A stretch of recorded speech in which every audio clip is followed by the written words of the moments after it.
नमस्कार, बहुत बहुत स्वागत है आप सभी का और आप देख रहे हैं भारत 24। मैं हूं आपके साथ पूर्णिमा मिश्रा और आज का ये खास मौका वायुवीर। आज भारतीय वायु सेना दिवस है। 90th एयरफोर्स डे को वायुसेना इस बार अलग अंदाज में मना रहा है।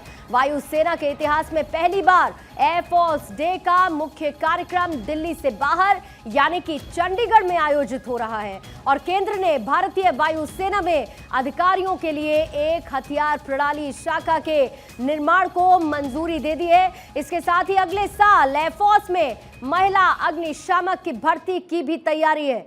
चंडीगढ़ में वायु सेना के शौर्य को देखने के लिए राष्ट्रपति द्रौपदी मुर्मू, रक्षा मंत्री राजनाथ सिंह और पंजाब के गवर्नर बनवारी लाल पुरोहित पहुंचे।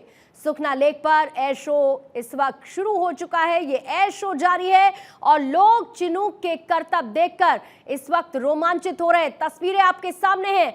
एयर शो में 80 से ज्यादा विमान हिस्सा ले रहे हैं, जिसमें राफेल है, चिनूक है, तेजस, जगुआर, मिग-29 और मिराज 2000 समेत लड़ाकू विमान अपनी कलाबाजियों से लोगों को रोमांचित कर रहे हैं और जोश भर रहे हैं, जिसकी तस्वीरें इस वक्त आपके सामने हैं। ये तस्वीरें इस वक्त आपके सामने हैं और इन्हीं तस्वीरों को एनालाइज करने की कोशिश करेंगे। वायुसेना दिवस कितना महत्वपूर्ण। हमारे साथ रिटायर्ड विंग कमांडर आलोक सहाय सर इस वक्त लाइव मौजूद हैं। आलोक जी, बहुत बहुत स्वागत है आपका भारत 24। सबसे पहले आलोक जी, मेरा सवाल यही कि आज की इन तस्वीरों को देखकर आप खुद कितना गौरवान्वित महसूस कर रहे हैं, जो हर देशवासी इस वक्त महसूस कर सकता है सर? जी हाँ, भारतीय वायुसेना का इतिहास बहुत ही गौरवशाली रहा है और मुझे गर्व है कि मैं इस सेना का एक हिस्सा रहा हूँ। मैं कारगिल युद्ध में भी था। एक कहावत है कि विश्व के जितने भी काम है ना, जो भी प्रोफेशन है, in all professions you are suppose to meet targets, but in air force we are required to down the targets.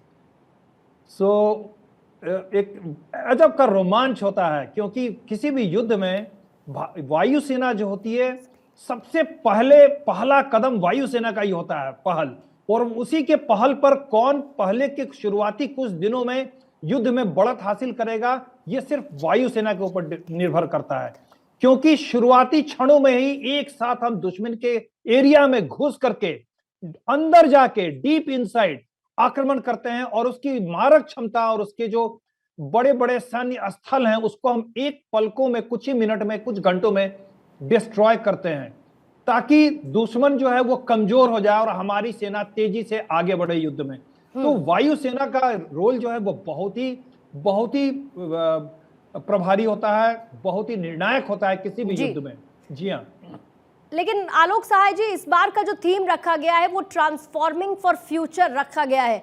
बार बार हम बदलते भारत का जिक्र करते हैं, बार बार हम बदलते हुए भारत की जरूरतों का भी जिक्र करते हैं और खासतौर से बीते कुछ वक्त में डिफेंस सेक्टर में भारत ने अपने लिए बहुत बड़े बदलाव किए हैं। चुनौतियां भी क्योंकि बहुत ज्यादा बड़ी हैं और इसीलिए जब हम ट्रांसफॉर्मिंग फॉर फ्यूचर की बात करते हैं तो आज जो बदलाव हुए, मैं चाहूंगी कि उसके रेफरेंस में आप जरूर जिक्र करें और आने वाले वक्त में आपको क्या लगता है और किन महत्वपूर्ण बदलावों की जरूरत आज देश की जरूरत बनी हुई है आलोक सहाय जी? देखिए, अभी तक दशकों से हम सिर्फ पाकिस्तान को देख करके अपनी सैन्य शक्ति का विकास करते थे। हमने चीन की बराबरी करने की ताकत पहले नहीं थी। आज हम चीन की बराबरी करने के रास्ते में खड़े हैं। सिर्फ यही नहीं, आज हम एक विश्व में सुपर पावर बनने की तरफ आगे बढ़ रहे हैं। मैं बताना चाहता हूं कि हमने क्या क्या विकसित किया है और क्या क्या हथियार हमारे पास आ गए हैं भारतीय वायुसेना में भी। ठीक है, अभी हम उसके तरफ तेजी से बढ़ रहे हैं। जैसे एक 42 स्क्वाड्रन्स की हमें जरूरत है, अभी हमारे पास कम है, तो हम तेजी से जहाजों के खरीद फरोख्त में लगे हुए हैं। 114 जहाज का टेंडर भी अभी इशू किया जा चुका है। बहुत जल्दी हम वो जहाज 114 हमारे पास आ जाएंगे। उसके साथ साथ 5th जनरेशन फाइटर हम खुद डेवलप कर रहे हैं, जो 3 से 4 सालों में उसका फर्स्ट फ्लाइट होने वाला है। हमने जो विश्व का एक अनोखा हेलीकॉप्टर है वो अभी डेवलप किया है, जिसका आज प्रदर्शन होने जा रहा है, 3 हेलीकॉप्टर का। हमने C-17 ग्लोब मास्टर लिया है। हमारे पास IL-76 भी थे, लेकिन हमने C-17 लिया क्योंकि वो बहुत ही छोटे रनवे पे तेजी से उतर सकता है, तेजी से एयरबोर्न हो सकता है। IL-76 जो पहले हमारा गजराज था, उसके लिए बहुत लंबे रनवे की जरूरत होती थी। तो इस तरह से हमने बहुत तेजी से बदलाव हम कर रहे हैं।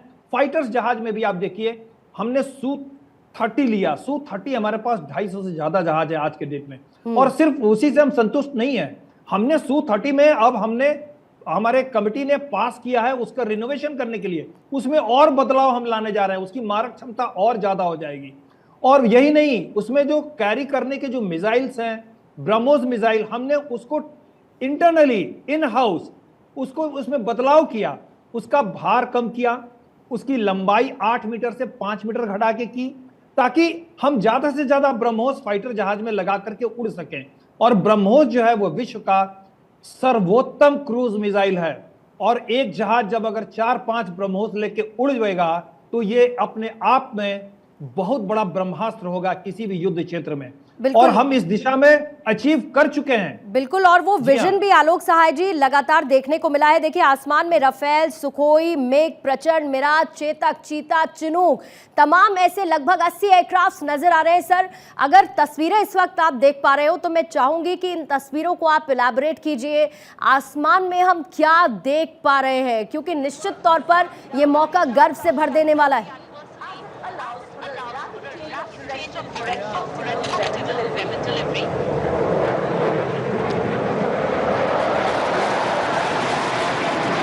ये मिराज नहीं है, ये डेल्टा विंग जो अभी उड़ रहा है, ये तेजस है जी, ये तेजस है। जी हाँ, और ये मिराज के बारे में मैं बता दूं, मिराज जो है उसने अपना दमखम तो दिखाया ही, न सिर्फ कारगिल युद्ध में बल्कि उसके बाद बालाकोट स्ट्राइक जो है वो सिर्फ मिराज के बदौलत ही संभव हो पाया था। उसमें जो इलेक्ट्रोमैग्नेटिक वारफेयर की कैपेबिलिटी है, जो जाम करने की, दुश्मन के रडार और इलेक्ट्रोमैग्नेटिक स्पेक्ट्रम को जाम करने की जो कैपेसिटी है, क्षमता है, वो बहुत ही ज्यादा है। और प्रिसीजन गाइडेड बॉम्ब्स वो कैरी करता है। पिन पॉइंट एक्यूरेसी के साथ टारगेट पर वार लोड की डिलीवरी होती है, जैसे बालाकोट में हमने देखा है। बादल आ गए थे बालाकोट के समय में, फिर भी उसने प्रिसीजन के साथ अपने टारगेट को हिट किया। तो ये मिराज जो है हमारी बहुत बड़ी शक्ति है, इसमें कोई शक नहीं है। और लेकिन मिराज के साथ साथ अब देखिए, एक दो और चीजें हमें चाहिए थी, जो हमें महसूस हुआ कारगिल युद्ध के समय में, कि पहाड़ के ऊपर अगर बंकर के अंदर लोग बैठ जाते हैं तो उसको कैसे मारे। देखिए, अभी ये जगुआर आ रहा है। जगुआर की खासियत मैं बता दूं, ये low level deep penetration heavy bomber बोला जाता है। जगुआर बता रहे हैं आप, तो डीप पेनिट्रेशन मतलब कि दुश्मन के काफी अंदर जाकर के बड़े बड़े जो इंस्टॉलेशंस होते हैं, बड़े बड़े कारखाने, हथियारों के कारखाने, बड़े बड़े डिपो, उसको उड़ाने में ये काम आता है, क्योंकि ये सबसे ज्यादा वजनी बॉम्ब ले जा सकता है। और ये low level, ultra low level flying की इसमें कैपेसिटी होती है जगुआर में, जो करीब 30 से 40 फीट जमीन से ऊपर उड़ सकता है काफी देर समय तक। इससे क्या होता है कि दुश्मन का रडार इसको पकड़ नहीं पाता है। इतने अल्ट्रा लो लेवल हाइट पे रडार किसी भी जहाज को पकड़ नहीं पाता है। तो ये बिना जहाज के पकड़ में आए दुश्मन के काफी अंदर जा करके, घुस के, मार करके और वापस लौटने की क्षमता रखता है। इसीलिए इसको कहा जाता है low level deep penetration heavy bomber Jaguar.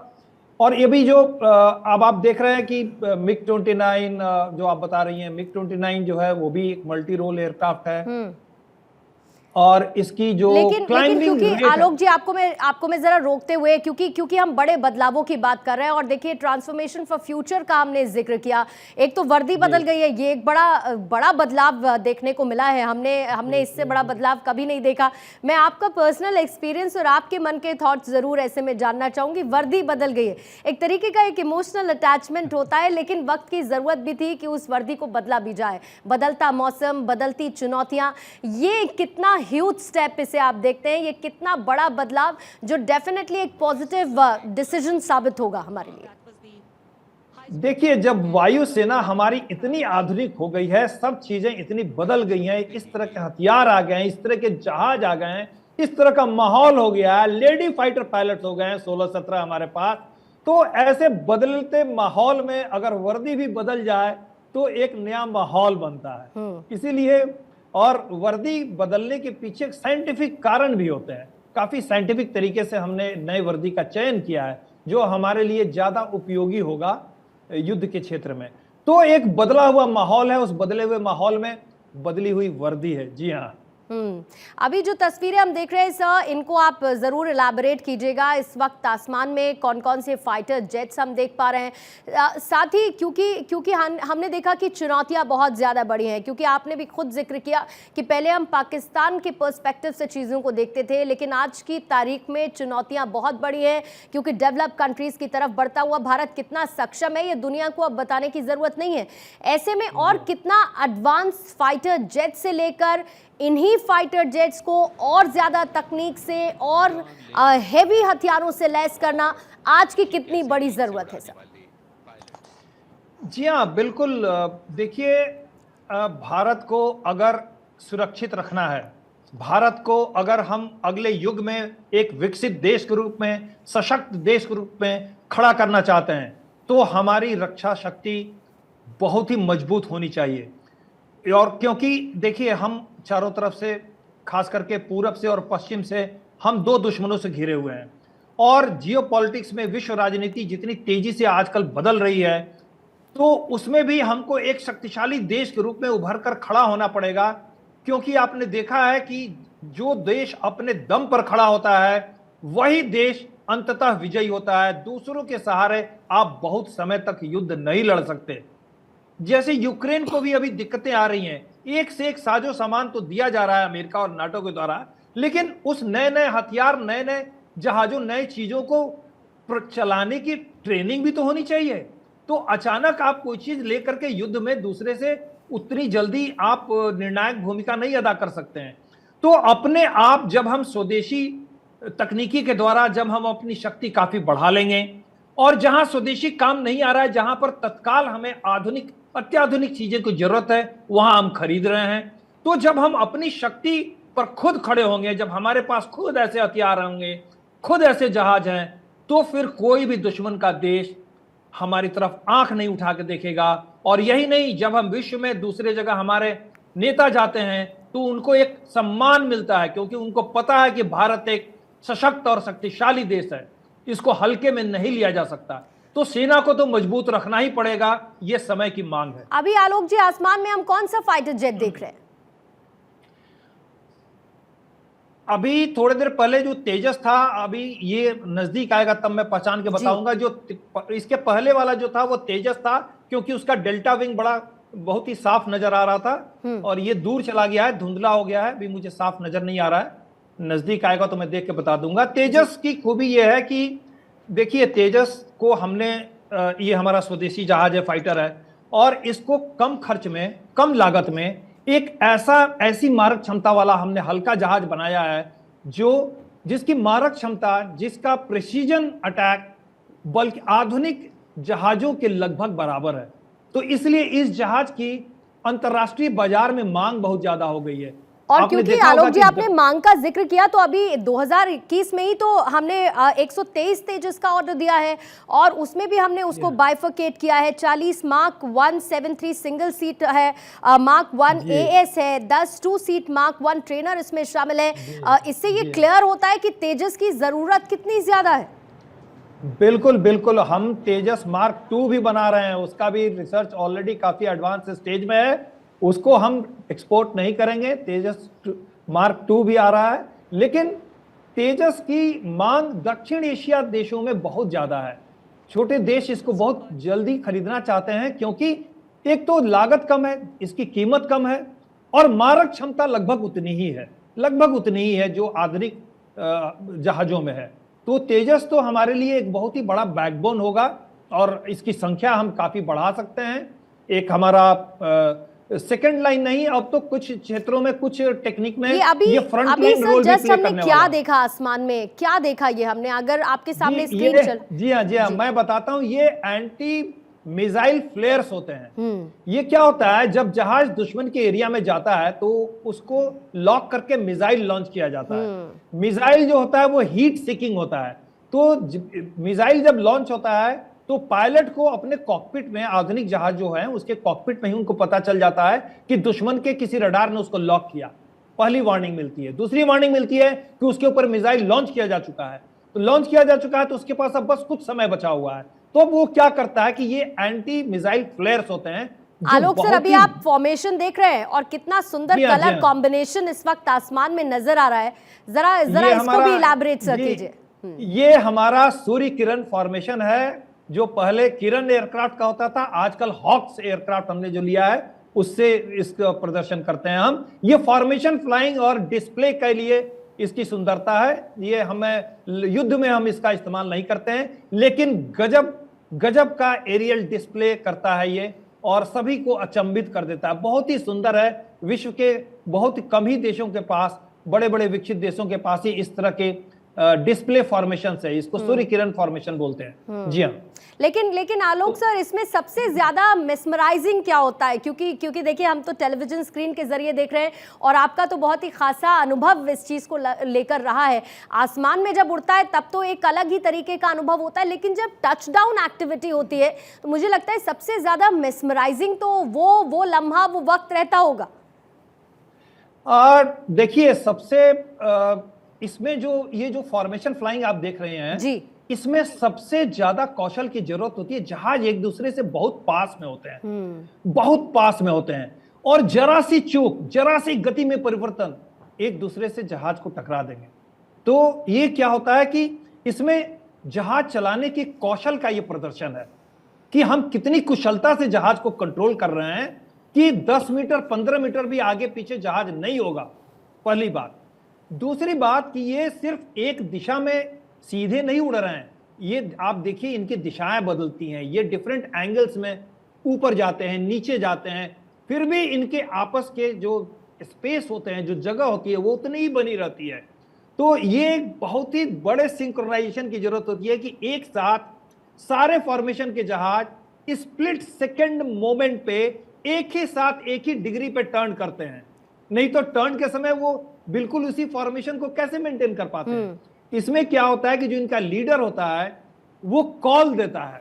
जो इन्होंने सूर्य किरण फॉर्मेशन की फ्लाइंग देखी है, उनको कभी कभी हमारी भारतीय वायुसेना ऑडियो भी सुनाती है पैविलियन में, ताकि वो सुने।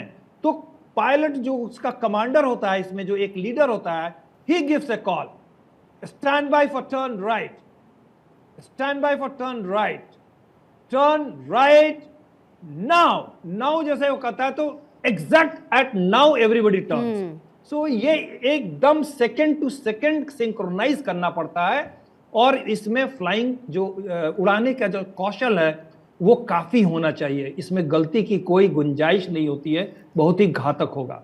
आपने सुना होगा कि एयर फॉर्मेशन के फ्लाइंग में प्रदर्शन में कई बार दुर्घटनाएं हो जाती हैं, जरा सी थोड़ी सी चूक से दुर्घटना हो जाती है। तो ये बेसिकली हमारा फ्लाइंग का जो कौशल है वो हम इसको प्रदर्शित करते हैं कि हम कितने एफिशिएंट हैं। जी हाँ। अभी कुछ वक्त पहले आलोक सहाय से मुझे मौका मिला था INS विक्रांत पर जाने का, और ठीक उससे पहले जिस तरीके की जानकारी वहां पर मिली, हमारे जो फाइटर जेट्स डेक पर वहां पर मौजूद रहने वाले हैं, हैंगर तक में मुझे जाने का मौका मिला और वहां पर मैंने तमाम फाइटर जेट्स को भी देखा। अभी जो आसमान में उड़ते हुए फाइटर जेट्स हम देख रहे हैं, ये हमारे एयरक्राफ्ट कैरियर पर इनमें से कौन कौन मौजूद रहेंगे? कौन कौन से वो फाइटर जेट्स हैं जो हमारे समुद्र की, हमारे उस इलाके की रक्षा करेंगे, वहां पर तैनात रहेंगे, दुश्मन को चुनौती देंगे? जी देखिए, जो एयरक्राफ्ट कैरियर होता है समुद्र में, उसके ऊपर जो जहाज रखे जाते हैं उसमें कुछ विशेष क्षमताएं होनी चाहिए जी। वो क्षमताएं क्या है कि वो छोटी दूरी से ही उड़ान भर सके, क्योंकि लंबा डेक नहीं होता है, वो रनवे की तुलना में उसकी लंबाई छोटी होती है।